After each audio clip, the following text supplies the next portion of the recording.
Question number 26 में पूछा जा रहा है आपको प्लियोट्रॉपिज्म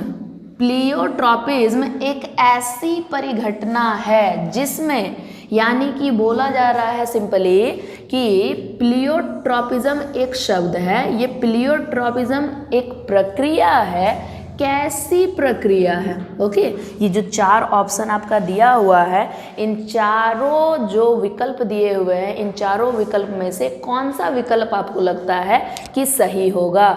मीन्स कि ये प्लियोट्रॉपिज्म होता क्या है? तो सीधी सी चीज़ है, आप इसको समझ लीजिए। क्लासेस में इसको मैं ये शब्द का इस्तेमाल नहीं की थी तो शायद आपको पता भी नहीं होगा, तो मैं आपको यहाँ एकदम साधारण तरीके से समझा देती हूँ कि प्लियोट्रॉपिज्म कहते किसको है। क्या है ना, ये वर्ड प्लियो, ये जो शब्द है ना प्लियो, ये प्लियो वर्ड मतलब होता है मल्टीटास्किंग, मतलब एक ही वक्त में बहुत सारे कार्य करना, उसको मल्टीटास्किंग बोलते हैं। ठीक है, जैसे कि खाना भी खा रहे हो, उसी वक्त टीवी भी देख रहे हो, उसी वक्त फ़ोन भी चला रहे हो, एक ही वक्त आप इतने सारे कार्य कर रहे हो। तो ये इस तरह से मैं समझा रही हूँ, लेकिन ये जो शब्द है ना प्लियोट्रॉपिज्म, ये शब्द जेनेटिक्स से संबंधित है। ठीक है, अनुवांशिकता से ये संबंधित है, अनुवांशिकता। ठीक है, अनुवांशिकता से संबंधित शब्द है प्लियोट्रॉपिज्म। पर मैं तो आपको ये घरेलू भाषा में समझा रही हूँ कि मल्टीटास्किंग मतलब क्या हुआ। तो मैं आपको समझा दूँ कि प्लियोट्रॉपिज्म एक ऐसी प्रक्रिया होती है एक अनुवांशिकता के हिसाब से, जिसमें क्या होता है ना कि एक जीन एक लक्षण को नहीं कई लक्षण को दर्शा सकता है। आपको क्या बताया गया था क्लास में कि एक लक्षण को दर्शाने के लिए 2 जोड़े में जीन होता है जो एक लक्षण को वो दर्शाता है। यही आपको पता है। जितने भी लक्षण हो, चाहे किसी प्रकार का लक्षण हो, आँखों का रंग, शरीर का रंग, या फिर बाल का रंग, या फिर इस तरह से बहुत सारे, हमारे अंदर हज़ारों लक्षण हैं और जीवों में हज़ारों लक्षण हैं, लाखों लक्षण हैं। तो इतने सारे जितने भी लक्षण हैं, उसे एक लक्षण को दर्शाने के लिए 2 जीन जोड़े में कार्य करता है। ठीक है, तो जोड़े में जीन कार्य करता है, हमें ये पता है। पर कभी कभी क्या होता है ना कि एक से अधिक लक्षण को दर्शाने के लिए एक से अधिक जीन भी कार्य करता है। ओके, ये बात आपको क्लासेस में नहीं बताया गया था। तो बस यही चीज़ है कि एक लक्षण को दर्शाने के लिए जब अधिक जीन कार्य करने लग जाए तो उसी को बोलते हैं प्लियोट्रॉपिज्म। जैसे कि मैं थोड़ा आपको समझा दूं, आपको एक चीज़ मैं बताई थी, मल्टीपल एलेलिज्म, बहुविकल्पता, ये आप समझे थे। ठीक है, दोनों में फ़र्क समझ लीजिए ताकि कन्फ्यूज़न नहीं हो। यहाँ पे प्लियोट्रॉपिज्म है और मैं आपको बहुविकल्पता समझाई थी। बहुविकल्पता, मल्टीपल एलेलिज्म क्या समझाई थी कि एक लक्षण को दर्शाने के लिए 2 से अधिक जीन अगर कार्य करते हो तो उसको बहुविकल्पता कहते हैं। सिर्फ एक लक्षण को दर्शाने के लिए, एक लक्षण है कोई, मान लीजिए कि आपके आँखों का रंग है। ठीक है, आँख का रंग, तो आँख का रंग एक लक्षण है। अब आँख का रंग सपोज कि काले रंग का है, तो वो काले रंग का आँख होना ये एक लक्षण है। इस लक्षण को दर्शाने के लिए 2 जीन कार्य करेगा। तो ब्लैक रंग जो है, काला है, ब्लैक, तो ब्लैक लिखोगे तो ये जो लक्षण दर्शाने के लिए हम उससे 2 जीन को कोड कर सकते हैं कैपिटल BB में। ठीक है, चलिए ये एक लक्षण हो गया। तो एक लक्षण को दर्शाने के लिए तो हमें यही पता है कि 2 जीन कार्य करता है। लेकिन बहुविकल्पता में क्या है, बहुत सारे विकल्प हैं, बहुत सारा विकल्प, जैसे कि 2 से अधिक जीन की आवश्यकता पड़ती है। उदाहरण के लिए चलिए मैं बता दूं, आपको बताया भी गया था क्लास में, मानव रक्त समूह। ठीक है, मानव रक्त समूह यानी ह्यूमन ब्लड ग्रुप। मानव रक्त समूह में कितने समूह होते हैं? 4 होते हैं, AB और O। ठीक है, ये 4 होता है। इन चारों रक्त समूह का ये रक्त समूह होना एक लक्षण है। अब उसके 4 तरह हैं वो अलग बात है, पर ये रक्त समूह एक लक्षण है। इस रक्त समूह को दर्शाने के लिए हमारे पास 2 से अधिक जीन होती है, जैसे कि IA, IB और IO। ये तीनों का तीनों जीन रहेगा तब जाके रक्त समूह को दर्शाया जा सकता है, नहीं तो नहीं दर्शाया जा सकता है। ठीक है, जैसे कि आपके ब्लड ग्रुप O हैं तो उसको उसका जीन पैटर्न जो होगा ना IO होगा। अगर IA लिख दोगे तब तो वो ब्लड ग्रुप A हो गया, IB लिख दोगे तो उसका ब्लड ग्रुप IB हो गया। ठीक है, तो IO जो है ना ये दिखाओगे तब ब्लड ग्रुप जो है उसका रक्त समूह O कहलाएगा। तो मीन्स दैट कि जितने सारे रक्त समूह हैं सबको दर्शाने के लिए आपको एक से अधिक जीन की आवश्यकता पड़ रही है। तो एक लक्षण को दर्शाने के लिए जब अधिक जीन की आवश्यकता पड़े तो उसी को बोलते हैं बहुविकल्पता। पर ये चीज़ यहाँ नहीं है, यहाँ क्या है, जस्ट उल्टा। यहाँ क्या हो रहा है, एक जीन ज़्यादा लक्षण को दर्शा रहा है। बात समझ में आ रही है? यहाँ क्या हो रहा है, यहाँ पर बहुविकल्पता में है कि एक लक्षण को दर्शाने के लिए ज़्यादा जीन है, और इसका जस्ट उल्टा कि जो जीन है वो एक जीन कई लक्षण दर्शा रहा है। ठीक है, दर्शाना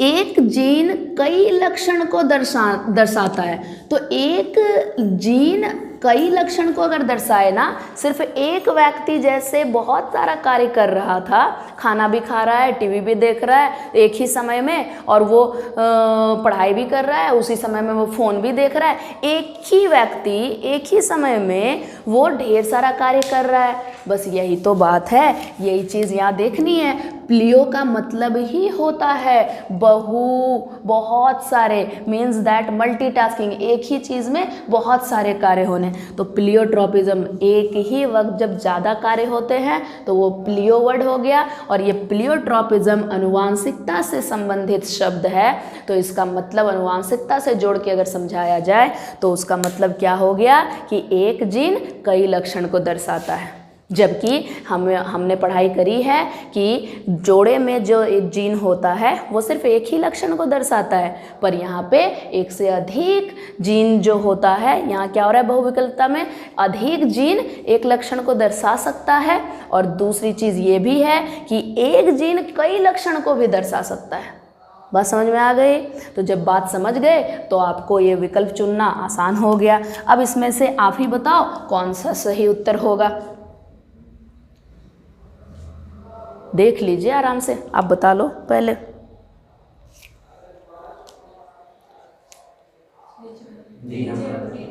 ओके, वेरी गुड। चलिए, इतना समझाने के बाद आप आंसर बता दिए, वेरी नाइस। इसमें क्या बोला जा रहा है ऑप्शन डी में, एक जीन एक से अधिक गुणों को नियंत्रित करते हैं। एक जीन जो है एक से अधिक गुण को नियंत्रित करे तो उसी को हम लोग क्या बोलेंगे, प्लियोट्रॉपिज्म। समझ में आ गई बात? Very good. चलिए नोट करिए। देखिए क्वेश्चन नंबर 27, सवाल 27 में क्या पूछा जा रहा है आपसे?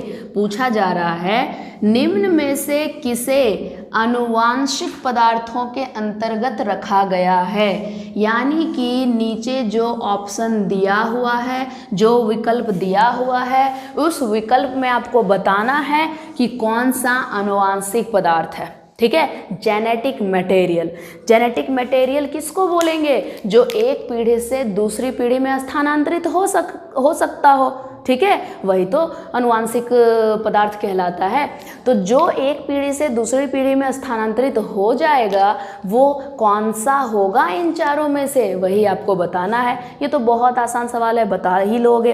ठीक है, जैसे कि आपको क्लास में भी बताई थी कि अब छोटे बच्चे हैं, उस छोटे बच्चे का जब बच्चे का जन्म हुआ तो आप बताते हो देखो इसकी आंखें मम्मी की तरह है, बाल पापा की तरह है। तो पापा से बाल तो आया नहीं, यानी पापा वाला बाल तो आया नहीं, मम्मी की आंख तो बच्चे में नहीं आ गई। तो आखिर क्या आया जो उसकी मम्मी की तरह उसके आँखों की आकृति हो गई, आँखों का रंग ढंग हो गया, कि ऐसा क्या आया पिता से कि उनके बाल का रंग जो है पिता के जैसे ही बच्चे का भी हो गया। आखिर कौन सा ऐसा तत्व था, कौन से ऐसे पदार्थ थे जो माता पिता से बच्चे में आए, जो बच्चे में उनका लक्षण दिख रहा है। तो जो पदार्थ आया उसको अनुवांशिक पदार्थ बोलेंगे, और वो अनुवांशिक पदार्थ क्या है? Option A DNA, option B RNA, option C गुणसूत्र, या ऑप्शन डी केवल ए एवं बी। ठीक है, आपको क्या लगता है? डीएनए होगा या आरएनए होगा या गुणसूत्र होगा, या फिर लगता है ए बी दोनों होगा? क्या होगा बताइए, फिर तो मैं बताऊंगी। सिर्फ डीएनए? ओके, तो अगर आप सिर्फ डीएनए बोल रहे हो तो आप गलत बोल रहे हो। ठीक है, yes, option D is right answer. A and B means DNA RNA दोनों होगा। तो आपको एग्जाम में दोनों टिक नहीं कर देना है, ठीक है, उसके लिए ऑप्शन दिया हुआ है, ऑप्शन डी, ए एवं बी दोनों। तो ए एवं बी दोनों वाला ऑप्शन डी में है, तो इसको आप टिक करोगे। कैसे, मैं थोड़ा आपको बता दूं। आप सिर्फ डीएनए बोल रहे थे, डीएनए तो है ही है, डीएनए तो ट्रांसफर, डीएनए तो स्थानांतरित हो ही रहा है, लेकिन बहुत सारे ऐसे जीव हैं जिसमें आरएनए भी स्थानांतरित होता है। तो आरएनए के वजह से ही नए जीव का निर्माण होता है, आरएनए ही माता पिता से बच्चे तक आता है और संतति का निर्माण होता है। ठीक है, तो डीएनए आरएनए दोनों ही अनुवांशिक पदार्थ है। ठीक है, तो ये आप अच्छे तरीके से समझ लीजिए, and option D is right answer. Option D सही उत्तर होगा। ओके, चलिए, तो 28 नंबर सवाल में क्या है? 28 नंबर सवाल में पूछा जा रहा है, सवाल तो बहुत साधारण सा है और अच्छे तरीके से समझ में भी आ रहा है, लेकिन ये पता होना चाहिए खाली कि उत्तर क्या होगा, तब जाके ये सही में हो पाएगा कि उत्तर क्या होगा। निम्न में से किस सिद्धांत को युग्मक की शुद्धता का सिद्धांत कहेंगे? युग्मक की शुद्धता, ठीक है, ये युग्मक है, युग्मक की शुद्धता का सिद्धांत भी कहते हैं। कौन से नियम को? ये सारे के सारे नियम क्या होते हैं ये तो आपको क्लासेस में समझाया गया है, लेकिन मैं ये नहीं बताई थी कि इन नियम को ये भी कहा जाता है। ठीक है, तो आपको अब ये पूछा जा रहा है कि युग्मक की शुद्धता यानी प्यूरिटी ऑफ गैमेट्स, ये भी कह सकते हैं किसी नियम को। तो मैं तो आपको समझाई नहीं हूँ, तो आपको पता भी नहीं होगा। तो चलिए मैं बता दूँ कि युग्मकों की शुद्धता यानी प्यूरिटी ऑफ गैमेट्स किसको बोलेंगे? लॉ ऑफ सेग्रीगेशन, विसंयोजन नियम को, या प्रभाविता के नियम को, या फिर स्वतंत्र अपव्यूहन के नियम को, या लगता है कि बी और सी दोनों होगा? प्रभाविता के नियम को भी कह सकते हैं, स्वतंत्र अपव्यूहन के नियम को भी कह सकते हैं। क्या ये होगा या फिर इसमें से कौन सा होगा? तो मैं आपको बता दूं, युग्मकों की शुद्धता का जो सिद्धांत है, जो नियम है, वो नियम होगा लॉ ऑफ सेग्रीगेशन, विसंयोजन नियम। ठीक है, विसंयोजन नियम को युग्मकों की शुद्धता का नियम मानते हैं। ठीक है, ये बी और सी अगर कोई बोल रहे हो तो वो गलत है। कोई एक ही चीज़ को दो चीज़ों को कहा जाए, ये बहुत कम ही होता है कि कोई एक चीज़ दो चीज़ों को कह सकें। ठीक है, तो युग्मकों की शुद्धता यानी प्यूरिटी ऑफ गैमेट्स किस नियम को बोलेंगे? नियम होगा वो विसंयोजन का नियम। ओके, तो हमेशा इसको याद रखोगे कि विसंयोजन नियम को, लॉ ऑफ सेग्रीगेशन, पृथकता का नियम, उसको ही बोलेंगे युग्मकों की शुद्धता का नियम। ठीक है, चलिए अब आगे बढ़ा जाए। क्वेश्चन नंबर 29 यानी 29 नंबर क्वेश्चन जो आपको पूछा जा रहा है, ये क्वेश्चन भी बहुत आसान है। अभी जस्ट कुछ दिन पहले आप रिवाइज किए हो इस चैप्टर को, तो इस चैप्टर में जब रिवीजन चल रहा था उस वक्त भी मैं बताई थी कि प्लेसेंटा यानी अपरा से कौन कौन से हार्मोन स्रावित होते हैं। तो आपको ये विकल्प चुन पाना बड़ा आसान हो गया है, आप आसानी से चुन सकते हो। तो सवाल क्या है? सवाल यही है ना कि अपरा यानी प्लेसेंटा, प्लेसेंटा के द्वारा स्रावित हार्मोन निम्न में से कौन सा है? ये चारों का चारों जो विकल्प दिया हुआ है, इन चारों विकल्प में आपको क्या लगता है कि कौन सा हार्मोन अपरा से स्रावित होगा? प्लेसेंटा से स्रावित होगा। तो आपको बताना है कौन सा होगा, तो बताइए कौन सा होगा? ए। और बोलिए। चलिए, आप अगर ए बोल रहे हो या और भी कोई बोल रहे हो चारों विकल्प में से, तो ये कहीं ना कहीं गलत है। चारों विकल्प में से आपको सिर्फ और सिर्फ डी बोलना है। डी जो है ऑल ऑफ द अबव, उपरोक्त सभी ये सही जवाब होगा। क्यों? क्योंकि जो प्लेसेंटा है, जो अपरा है, उससे एस्ट्रोजन प्रोजेस्टेरोन हार्मोन भी स्रावित होता है। एस्ट्रोजन प्रोजेस्टेरोन तो हार्मोन निकल ही रहा है हमारे अंडाशय से, लेकिन उसके बावजूद हमारा रिलैक्सिन हार्मोन भी निकलता है और HCG ये हार्मोन भी निकलता है और ऑल ऑफ द अबव। इस वजह से ऑल ऑफ द अबव हो गया, क्योंकि ए भी निकल रहा है, बी भी, सी भी। तो जब तीनों का तीनों स्रावित होता है अपरा से, तो उसके लिए ऑप्शन आपका दिया हुआ है उपरोक्त सभी। तो उपरोक्त जितने सारे हार्मोन दिए हैं, सारे के सारे अपरा से स्रावित होते हैं। अंडरस्टैंड? ओके। तो क्वेश्चन नंबर 30 है, 30वां नंबर जो सवाल आपका पूछा जा रहा है, ये बहुत आसान सवाल है, आपको आंसर करना है सिर्फ, ठीक है? इसका जवाब दे दीजिए, बहुत आसान सा सवाल है। क्या सवाल है 30 नंबर में? DNA की संरचना का द्विकुंडलित नमूना किसने प्रस्तुत किया? जो डबल हेलिक्स मॉडल है, किसका? DNA का, ठीक है? क्यों, क्या होता है डबल हेलिक्स मॉडल? उसको आपको बताया भी गया है। जैसे कि DNA जो है ना, DNA में 2 कड़ी होती है और दोनों कड़ी ऐसे घूमी हुई होती है एक दूसरे से, कुंडलित उसी को बोलते हैं, ठीक है? और 2 कड़ी है, इस वजह से द्विकुंडलित हो गई। ओके। तो कभी भी जब आप देखते हो तो DNA की आकृति आपको ऐसी ही दिखाई देती है। आप किताब में देखो, कहीं भी देखो, DNA की आकृति कुछ ऐसी बनी हुई दिखाई देती है। आपको क्लास में भी ऐसा मॉडल बना करके मैं समझाई थी, ठीक है?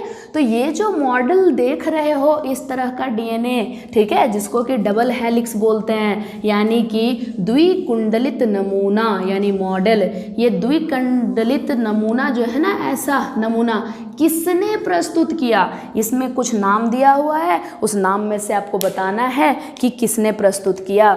नाम क्या क्या लिखा हुआ है? विल्किंसन, ठीक है, विल्किंसन। दूसरा नाम क्या है? TH Morgan. तीसरा नाम क्या दिया हुआ है? Hargovind Khurana.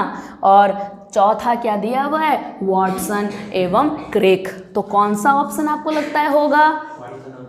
Very good, option D. Option D is the right answer. Option D जो है, चौथा ऑप्शन आपके लिए सही है, वॉटसन एवं क्रिक। वॉटसन एवं क्रिक, 2 वैज्ञानिक थे, वॉटसन और एक क्रिक। उन दोनों ने इस द्विकुंडलित DNA का नमूना भी दिया और इस द्विकुंडलित DNA के पूरे डिटेल्स को समझाया।